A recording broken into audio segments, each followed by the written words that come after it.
Yo, what's going on, producer community? This time, I'm back with another one, and today we're gonna be taking a look at BreakTweaker from Izotope. Now, you know, I'm not really sure what to call it, but on the site, the marketing material calls this a future beat machine. Basically, it's a step sequencer in a box. It comes with a lot of built-in, packed-in sounds, and it kind of flips samples in an interesting way. But don't worry, we're gonna take a look at exactly what it's like to use this, in a production.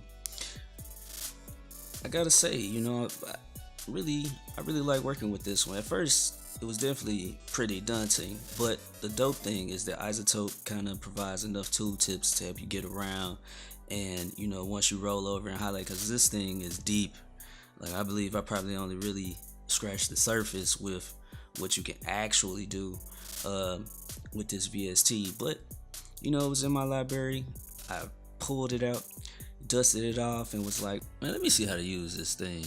Um, Basically, all the instruments like pass leads. This time I kept it, completely stock. So all those type of samples are, FL native. So FL keys and citrus stuff like that. But the drums that you hear and the manipulation is actually all coming directly from BreakTweaker, and I was even able to program the bass line within BreakTweaker based off of one of the already pre-made stock rhythms that it has. So it's a beat machine, it's a rhythm or a groove box if you want, and you can even load your own samples into it. But I definitely kept and used the stock samples that's available, and it's got tons, especially like if you get it like how I got it on one of Isotope sales and was able to get in on getting basically all the packs for BreakTweaker. So it's fully unlocked as far as I know, and it was a great experience, and so I want to walk you guys through, and maybe you might decide to pick it up one day, add it to your collection, and I just want to show you what it was like working with it. So without further ado, let's get into it.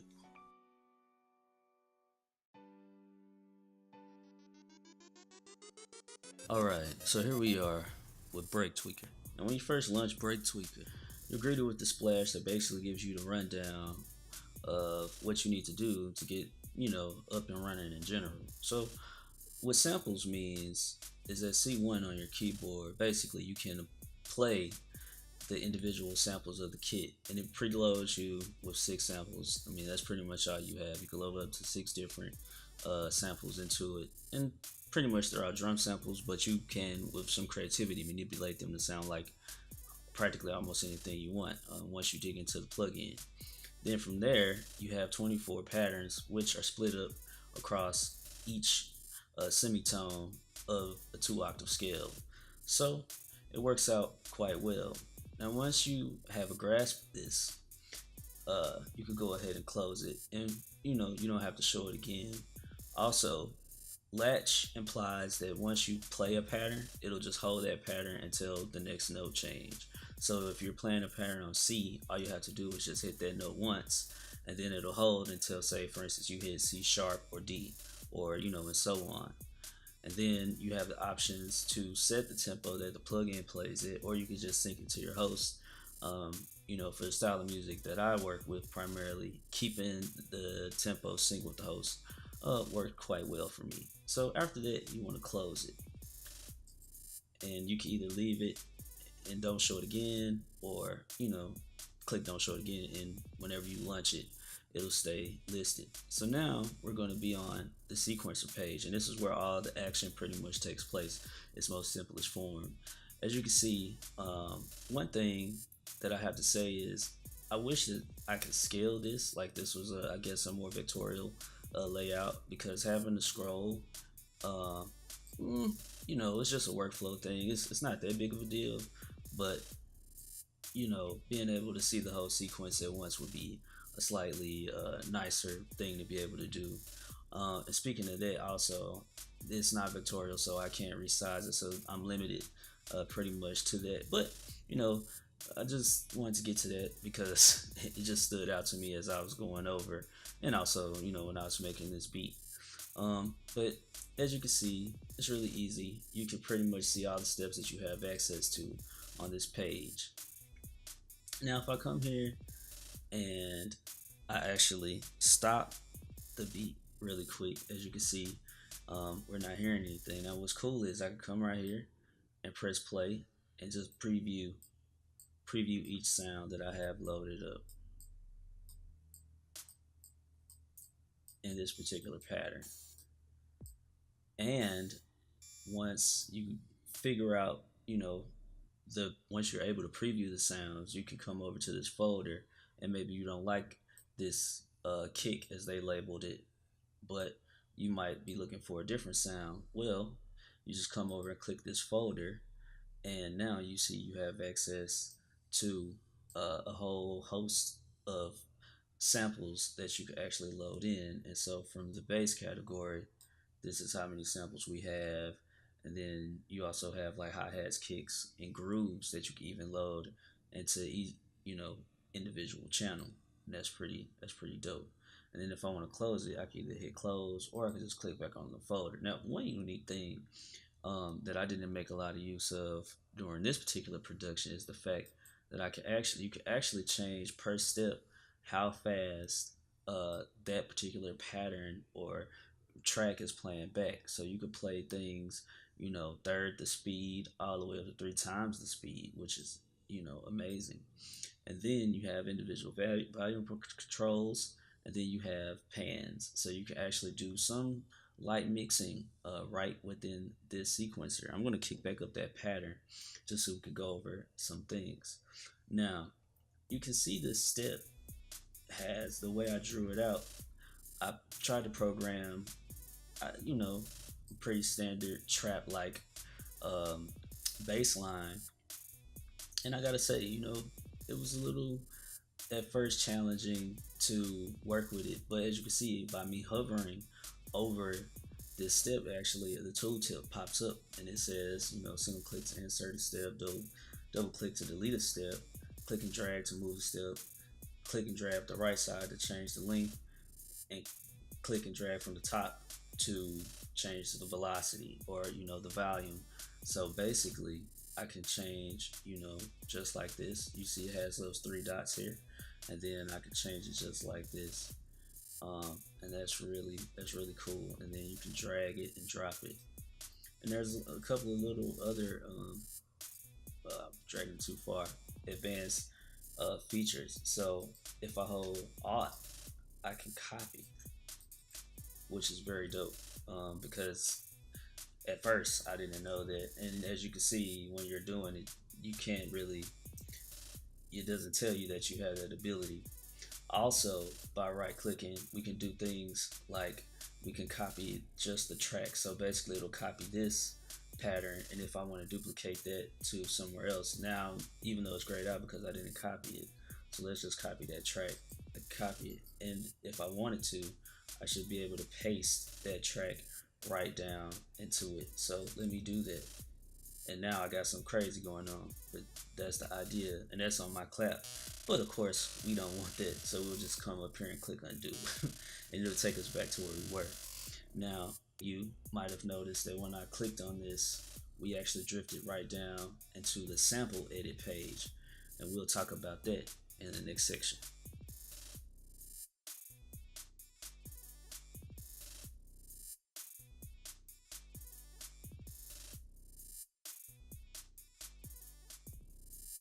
All right, so now let's take a look at what I'm going to call the sample edit section.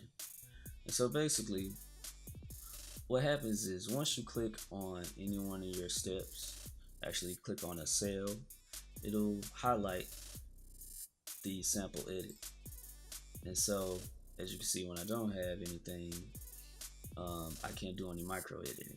But if I come up and I pick something, now I can do some editing. So basically, what you see here is the frequency band. Basically, all this means is the fewer the bands, the lower the frequency. The higher, or if you have a lot of bands, that means that the frequency is going to be higher. So just an example, you have these options here. So you have divisions, pitch, time, and speed. And so basically, if I switch over to divisions,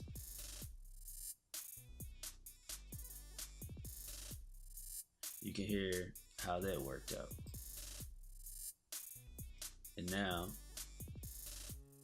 as I increase those bands,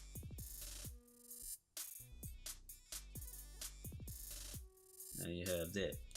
Now, the thing is, each algorithm offers a different way to work with it. And so this whole thing changes. So like say I go to pitch, that's what that is. But as soon as I select a note, then it gives me a certain frequency, and then I can go all the way up to F2 or more, just to give you an idea. But you can see how similar that is to working with the other option. So, and you have this mode, which is the slope. And so basically all the slope does is change how the frequency plays out over the time of that step. So you can hear how that's shifting. Now I'm going to hold the Alt key just to get that back to center. And then rotate, basically, if I shift the way the frequency band works, it'll basically let me rotate around that band. Now gate actually has to do with how these bands, how long that note is set.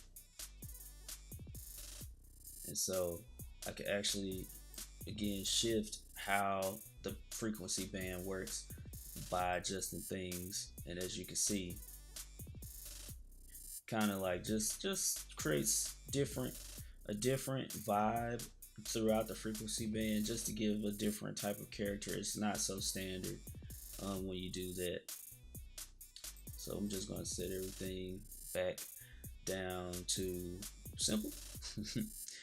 Next, as you can see, we have our effects area, and you can do things like fade the sound in. Now this actually plays with when you do things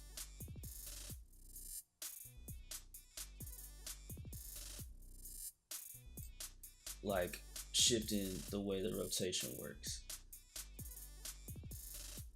See?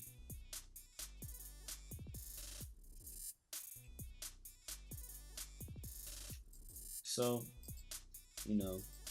you have that. Let's get this back. Bam. All right. Now, you even have some effects that you can drop. And keep in mind, all of these are per step that you placed. So if I make this change, I would have to duplicate this change across each of these steps if I wanted to maintain the same sonic values. So if I change this, we'll have to wait until, and you can hear more of the higher frequencies come through. But we'll bring that back down just so we can regain that sonic quality. And pretty much, once you get in, and the beauty of this is like it lends itself to experimentation. So as you can see, like I rotated a few knobs, and also again, make sure you use your tooltips, because the tooltips at least point you in the right direction as to what some of these things do and how you can use them. And with that, we'll get into the generator page. Let's do it.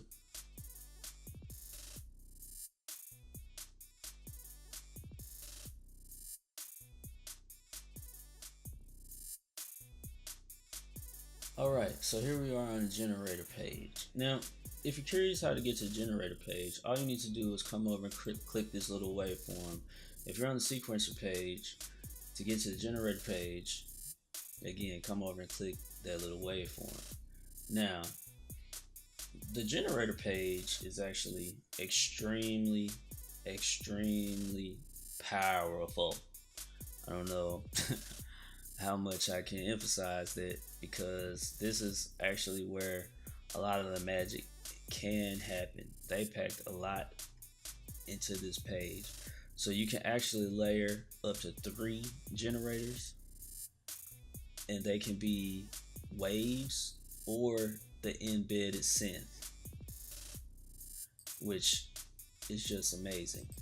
Um, and how do you know that you're using a sample or a synth? Well, as you can see, after minimizing, we can have no sound, we can have a synth, or we can have a sample. And so the samples, we'll talk about the samples first, come right in here. And so this is where you have access to pretty much all the samples that you have available in BeatTweaker. Now, if you are able to catch this on a sale, like I did, basically Izotope was running a sale, and I was able to get BeatTweaker in a bundle, and it basically gave all the sound packs. And so essentially, I have access to any type of kick sample I could possibly want to have. So we'll just give you an idea of what some of these samples sound like.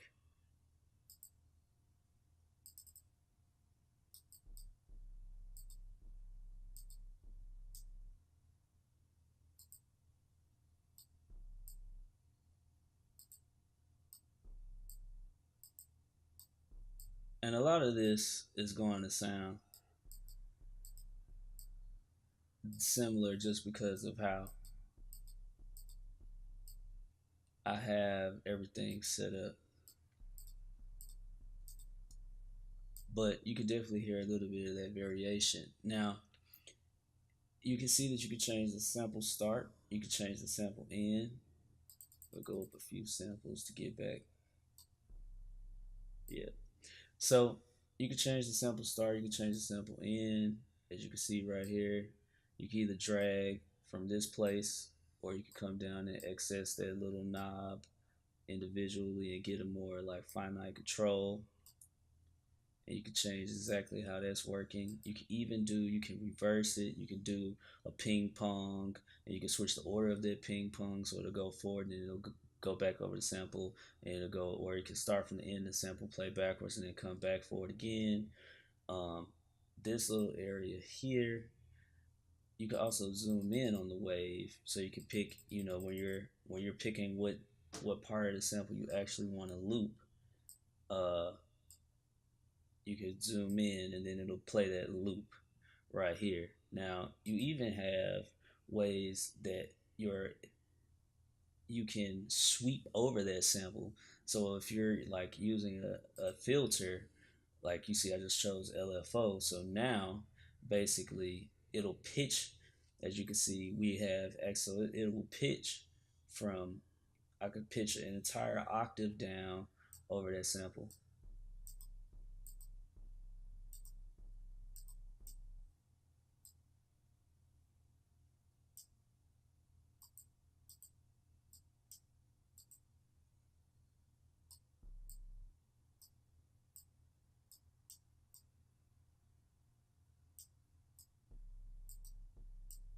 So as you can see, like you can definitely hear it on the volume.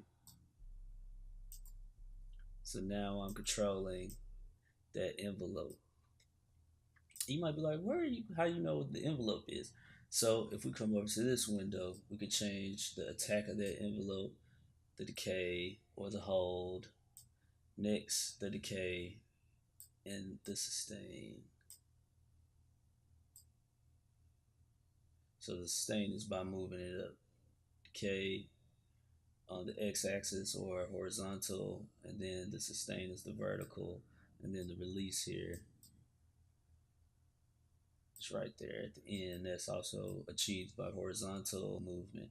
And so, again, this little page, a whole lot of power. You have filters, and it even has built-in distortion. You have a few different models. You have warm,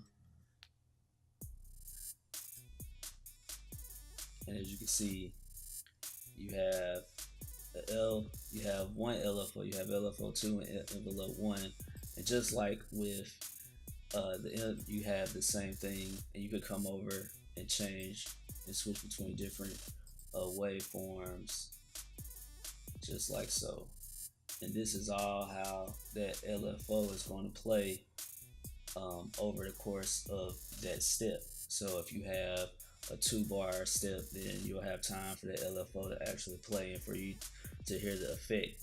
So there's a million and one creative opportunities that you have, and you can even deal with like how it's mixing that sample in between other layer generators you might be using at the time.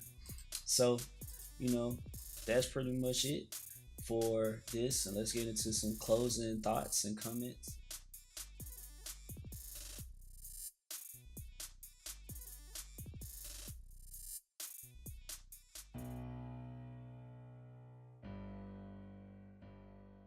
All right, so we took a look at BreakTweaker by Izotope. I try to give y'all a real quick rundown on, how to use it and things to take a look at. This plugin is deep. I mean, I don't even think I could probably spend days, hours just going through the minutia that this plugin can offer. But then I've only scratched the surface, and I've used it in a couple productions so far, just messing around with different things you could do with claps. You want to talk rolls, you can do rolls quite easily, by doing things like clicking and then switching your division set down. One thing I will point out is the animate feature.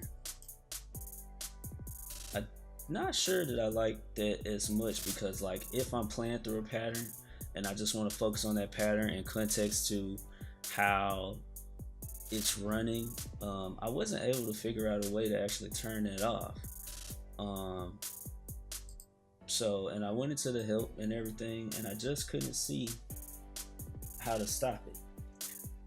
So if anybody's got an idea on that, yeah. See, even changing that really didn't help me. So if anybody's got an idea on how to stop the animation business, I greatly appreciate it. But anyway, all in all, I really enjoyed this presentation. BreakTweaker by Izotope. If you're really looking for some new sonic ideas to use with your drums, and you're really into those trippy, glitchy sounds, this plugin can get you there a whole heck of a lot quicker than you trying to chop up waves. This will actually do it for you, and it's really fun too, because like you clicking through different options and different opportunities, and next thing you know, you wound up on a sound that you didn't even anticipate. So with that, and I leave this to y'all to get in and dig in, and mangle up some sounds and create your next hit record, your next production, what have you. And remember, every day is a good day to do something great. So let's craft greatness. You don't have to take my word for it. I'm no one really. See y'all next time.